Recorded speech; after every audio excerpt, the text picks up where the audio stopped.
Greetings, it's Savannah from Black Witch Coven, and I'm here today to do a Ask Savannah video. This is where I answer some of the questions that you guys wrote in to ask me, random questions, and I'll do my best to answer them for you. So, yeah, I thought I'd better get this done before the end of March. Now, I have been traveling a whole bunch, really since February, early February.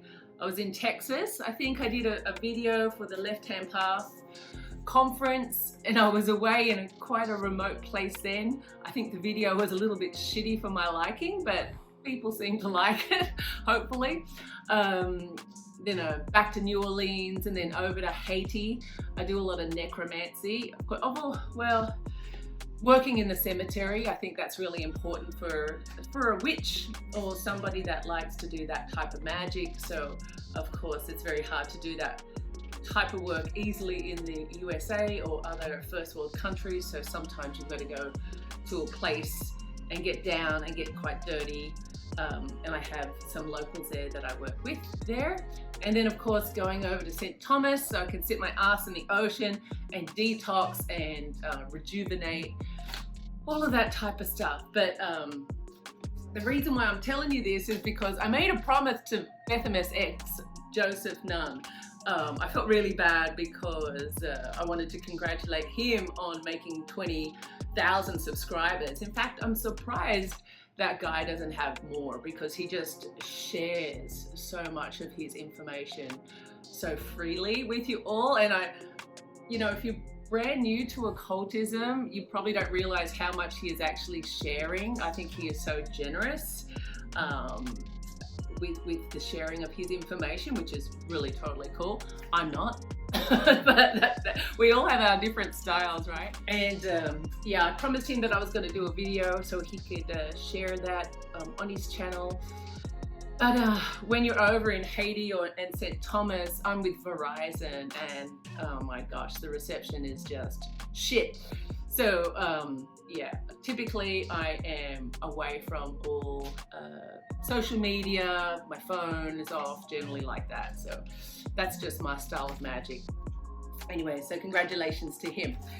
But I'm back now. I'm back with a little dry cough and a runny nose. So it's not COVID, I'm feeling fine, but I might be sniffling in this video just a little bit, just a little bit. I know I was going to, last year, if you've been watching the channel, I was doing the Tools of Witchcraft series, and I said I'm going to do a video on the whip because I love beating things. I'm going to get back to all of that as well. I want to do the bell and the whip because I kind of like them for occultist tools for different magical rituals. So I will be doing videos on them too. And I also have, you know, me being a witch, I want to do some spells, like general spells. So I know I promised you that since last year, and I am going to get into that now that I'm a little bit more settled and won't be traveling as much. So it's not occultist, it will just be witchcraft. So we'll go back to fun witchy things and with the candles and the herb and all of that type of stuff. So we're gonna get into that. So Alana says, Savannah, first off, I'm so grateful for your channel and the hard work you do for free so that occultists such as myself have access to accurate, knowledgeable information.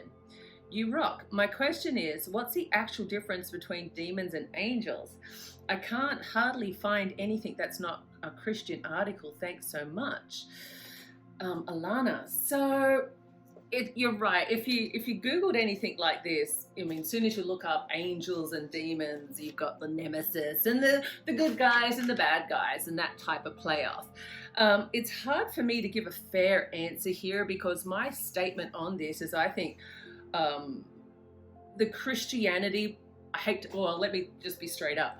Christianity to me is in the same bucket as Scientology and Mormonism, and it's just a big made up body of essays used to control people. And part of that control journey was to create these systems of angels and demons, two buckets, angel bucket, demon bucket. And you either fall into the good guy or the bad guy in terms of these characters. And then of course it's character assassination when it comes to the demons. So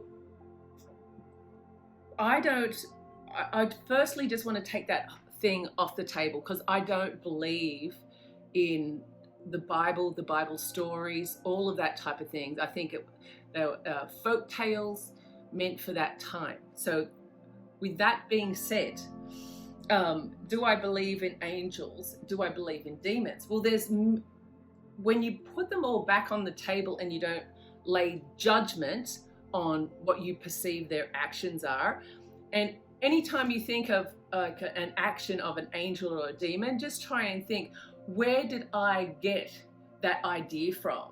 Is it my own idea, or have I based it on some story that I heard in the past?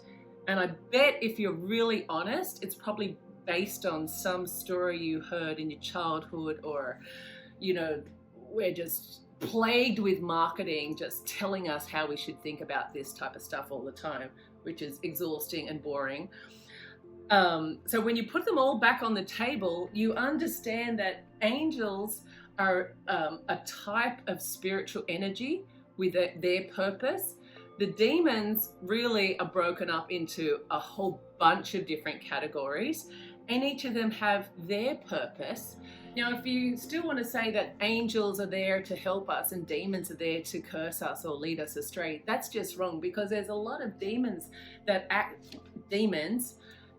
actually we work with for very positive reasons. Like when we think of Vereen, for example, a demon, but this demon actually helps us with health and healing.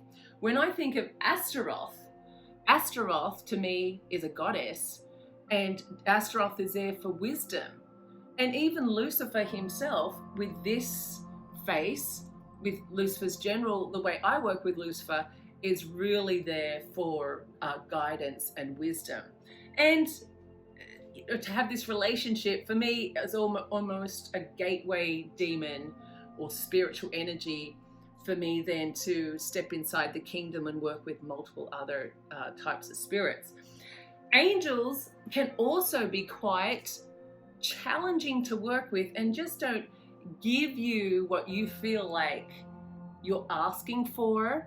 You know, some like if you're working with Michael, of course, you call to Michael and he can come down and sweep some negative energies out, or nefarious type of spirits that just aren't demons, because there's a lot of other spirits out there. But they all have their purpose. So I think I don't work with angels because I don't work with those spirits. I don't work with a lot of different types of spirits. But for me, I work with different gods and goddesses that most people out there would probably feel are on the darker side, because I feel very comfortable in that energy. Next question is, this may be a weird question, but I have used your necromancy oil, and every time I use it, my cat seems to be attracted to the scent.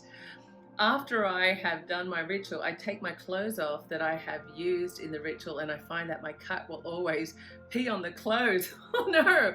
I hate that smell of cat pee. Do you think it has to do with the oil scent, or more so with the presence of the ancient ones that I call upon? Well, maybe you have a skitty kitty. Have you ever thought about that? But like a cat with like anxiety? Because normally when a cat or an animal just pees itself randomly or does behavior like this, it could have like a social or an anxiety issue. Now, if you don't normally have a skitty kitty, then maybe it's uncomfortable with the spirits that you have brought into the room.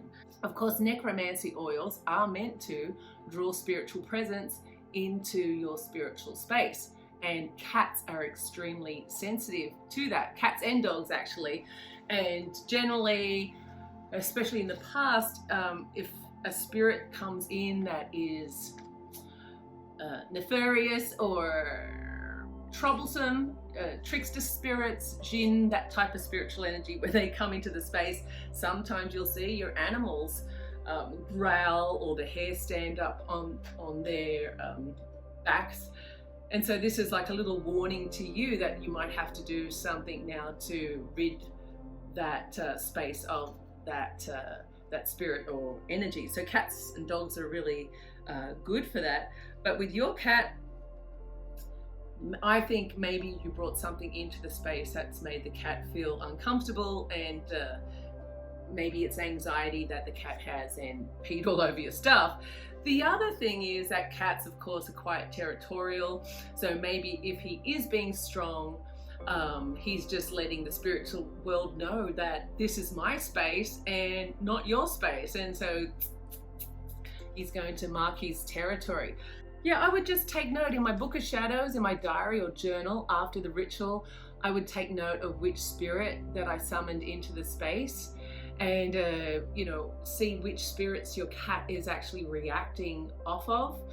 And when you do the ritual again, or you call to that spirit or energy, or if it was a general necromancy ritual that you were doing, look at that ritual and see what type of spirit that you actually brought into that space, or what type of spiritual group you're calling to.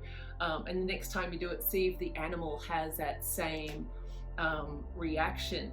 Now, if you are very close to your animal, maybe you want to make sure that the animal is sitting with you. So for example, Max from our group, who is doing a lot of the releasing and abundance rituals, he has amazing, a very large dog that will always join him within that ritual space.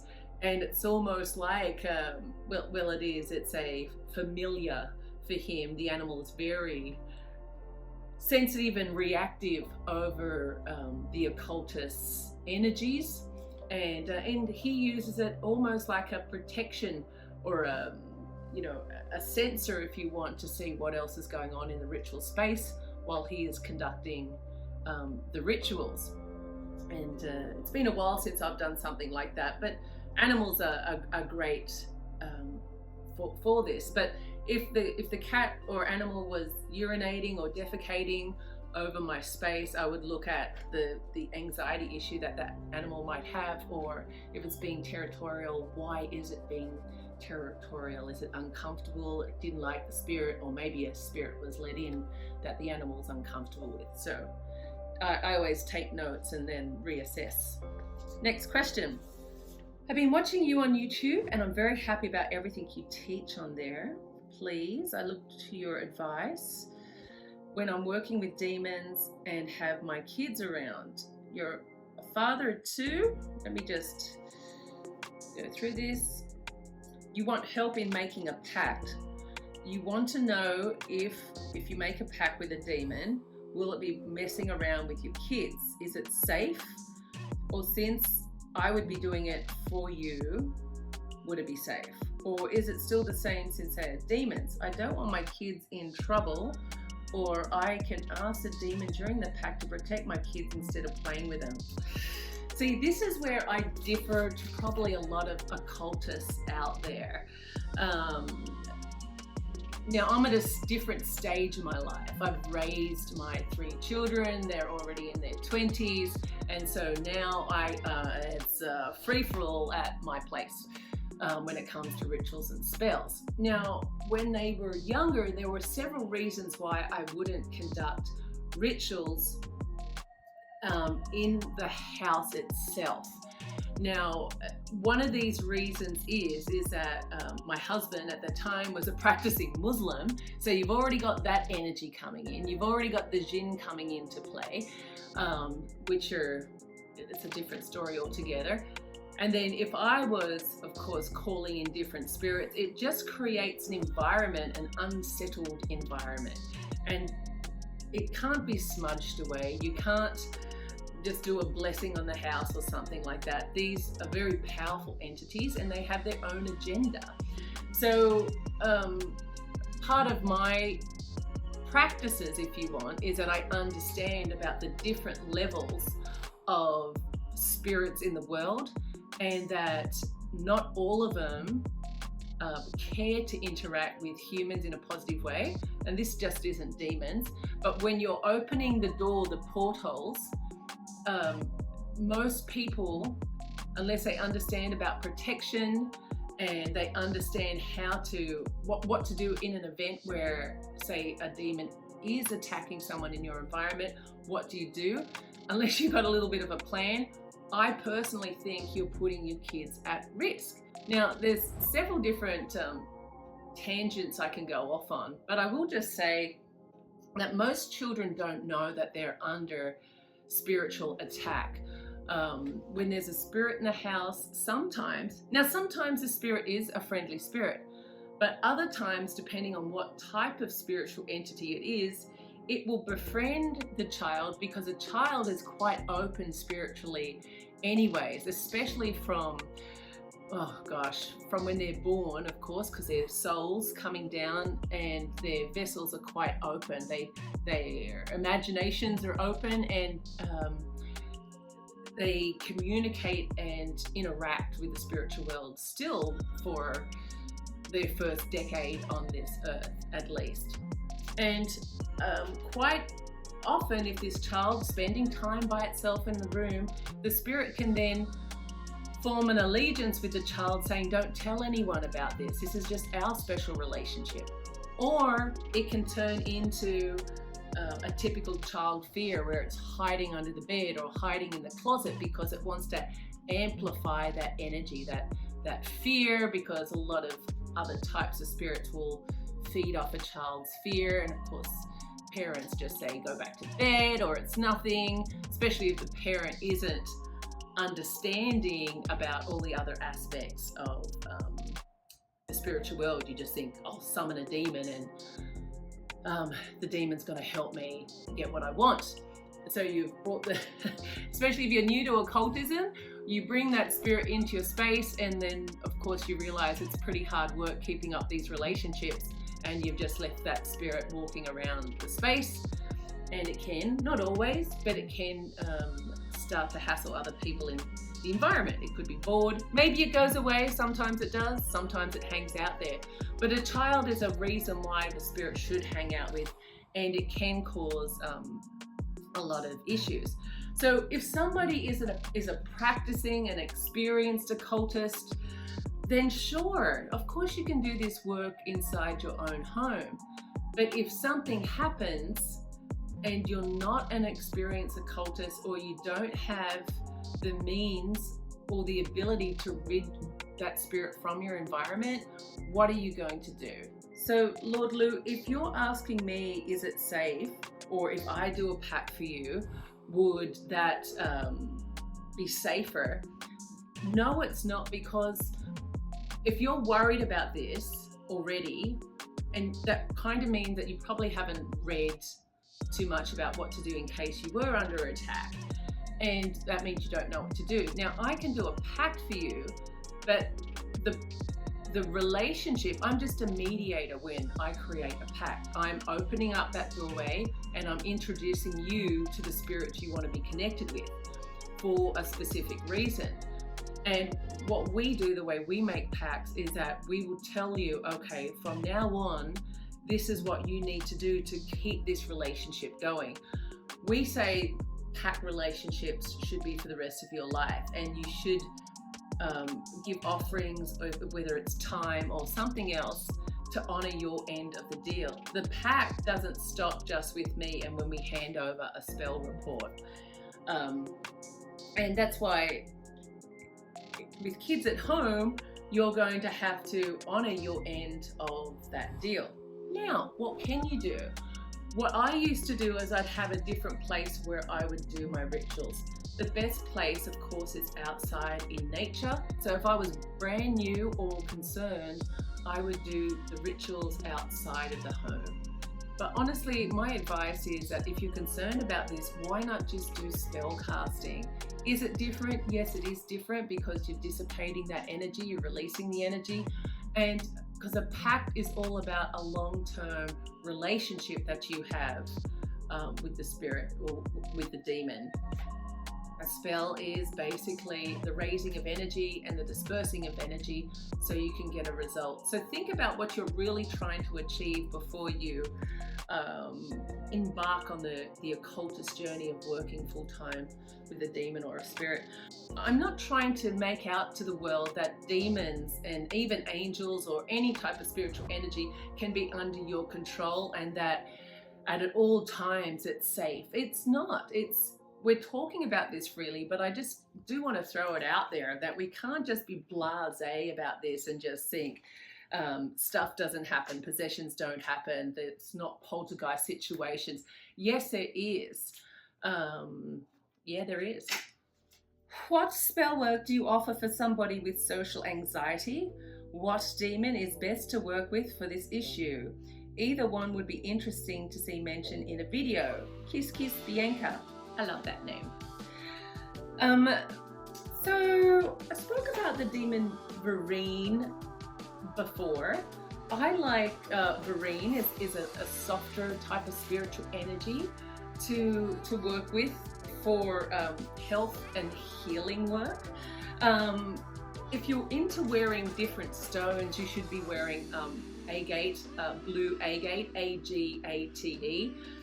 Blue agate, that is really very, very good for calming, and also very good for so calming and helping you work with anxiety. I think that's about the only gemstone. And remember, gemstones, you just can't have a rock and sit it on your shelf and think it's going to actually do whatever you think it's going to do. The way to work with gemstones is that you really have to wear them to receive the benefits. So whether it be in a ring or a pendant or something like that, or if you're meditating to actually hold the stone, to be, or if you're spell casting and you have lots of stones, you call into the energy of the stone, but it just can't sit there in the background and just think it's going to work wonders for you. It's just a rock until you make it magical. But in terms of health spells, what spell work do you offer? Jump on the website, have a look under spells. It's all there, and you have to decide what type of budget and what type of magic you're comfortable with. There's a black magic spell, but of course if I do the black magic spell, obviously I work with the darker spirits. So if that flips you out, maybe go towards more of a traditional witchcraft spells, which some of the other ladies from my group cast, or if you feel more comfortable with the Kabbalah system, Mia will do that for you, or maybe even Lucius. So it's totally up to you. Check that out. Which one's the best or which one's the strongest? Always work within your own magical system, and that will be the best possible result. Working with a demon just doesn't mean it gives you the best result. You know, I do a lot of normal witchcraft spells. You know, I don't always evoke and invoke demonic entities to get what I want. There's many other lovely little spells that I can do to get what I want without having to do that. So you also have to work within your own comfort level, because, for example, if you're not into demons, but you order a spell from me, Savannah, do a black magic health spell, but you go home and you think, wow, I hope I'm not going to be possessed.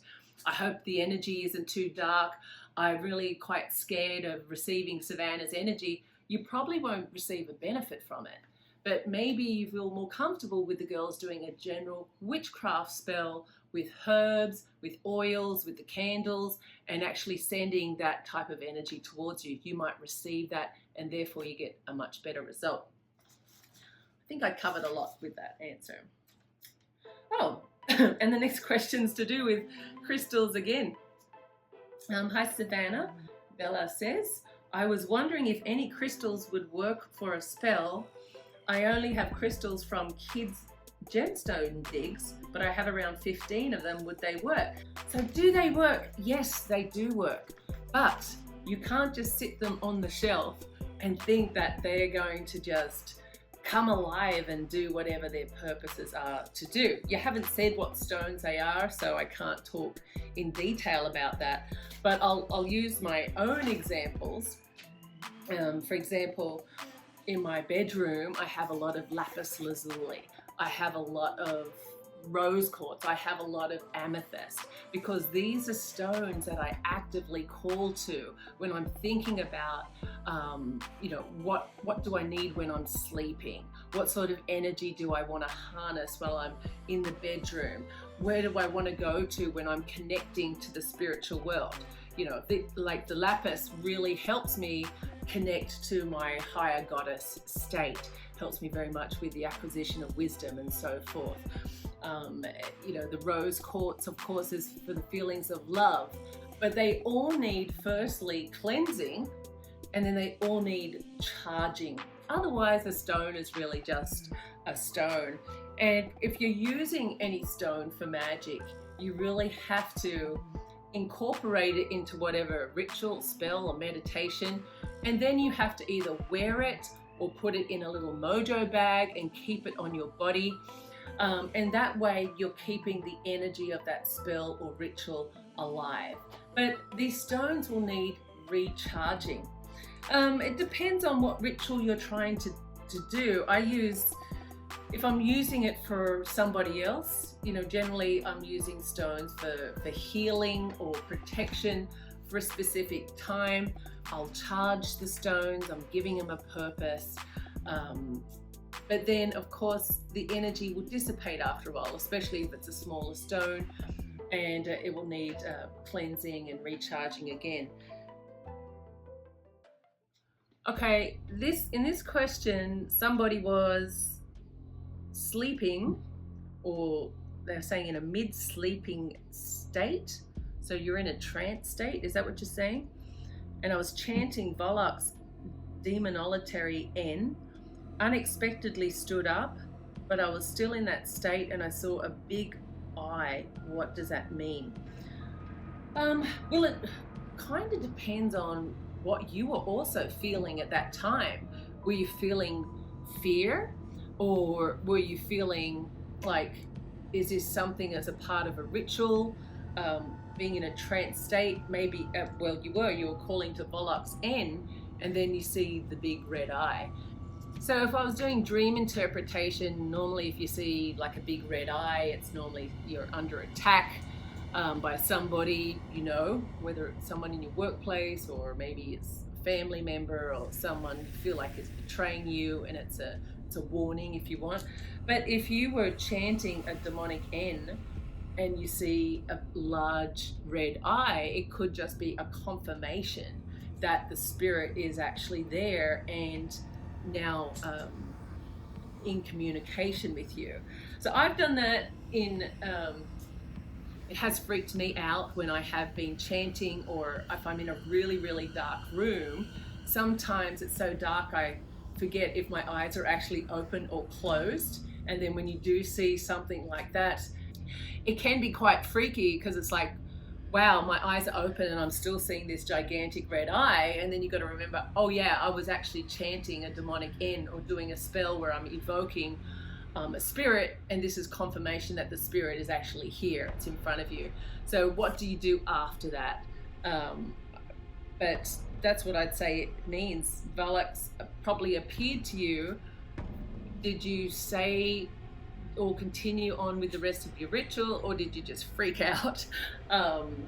Yeah, I wouldn't be freaked out if I seen a gigantic red eye if I was chanting a demonic N. I would say, hey, thank you for answering me. Thank you for paying attention to me. Where do occultists go after death? Who created the world according to you? Is there a sin in the left-hand path, or occultism in general, like the thing you cannot do because it would be considered a sin? Can you be my mentor through the world of darkness? I mean, one-on-one coaching through Skype or Zoom. If yes, can you please tell me the requirements? Whew, just something light, huh? Let's start with the end. Yes, I do mentor a lot of people, and yeah, have a look on the website. Under consultations, I'm there if you need me. Now, where do occultists go after death? I don't know, this is my answer. I believe in life after death. I believe that we're all a soul energy, and I believe in reincarnation. So I believe that when we die, our soul energy will decide if it wants to come back down and learn some more life lessons, because maybe it didn't go the way we wanted it to go in the previous life. So we want to try and change things up a little bit, and we'll come back down in a different vessel and try and have a different experience until we learn all of the lessons that we feel like we want to learn, and then we don't reincarnate again. And in my version, and in a lot of Eastern versions, these are like when someone's an ascended master, you don't reincarnate again. So someone like a Jesus or someone like a Buddha, these type of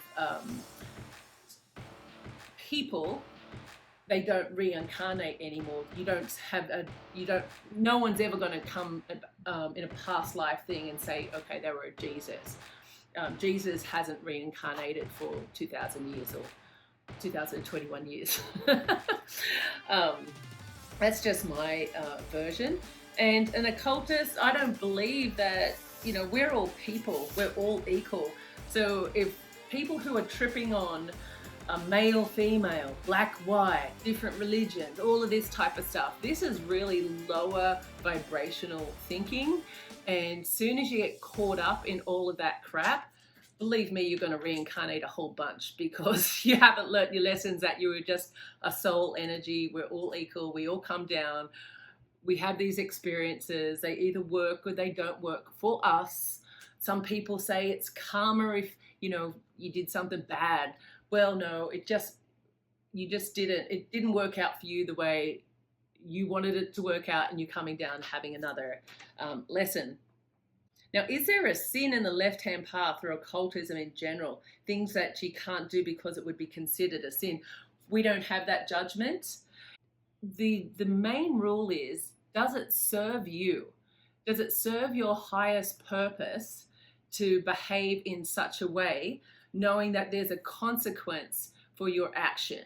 So if you kill somebody, no matter what it is, are you willing to go to jail or to have your freedom or your liberty taken away from you? Will that serve your highest purpose? Even though that person may deserve to die. Maybe he's done something to really hurt you or hurt your family, or she. But if you have to go to jail and lose your liberty, is that okay? Maybe it is okay. That's something that you're going to have to decide.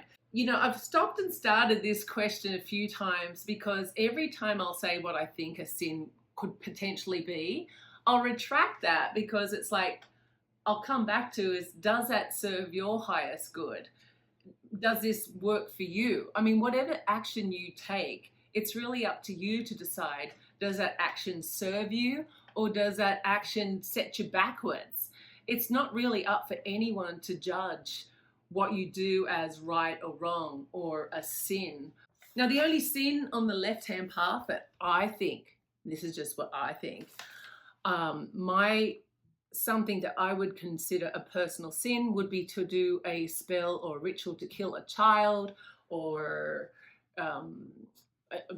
someone in their early teenage years, because to me that's a sin, because that individual doesn't have a choice. They have choices, I suppose, but they're under the influence or guidance of another individual. And I think that that would be considered a huge sin to me. Well, that's it. Thank you for watching. Thanks for listening. And if you have a question for me, just go to blackwitchcoven.com. Up the top, there's Ask Savannah in the tab somewhere. And you can just ask me whatever question and I'll answer that for you in April. Okay? Thanks for watching. Bye for now.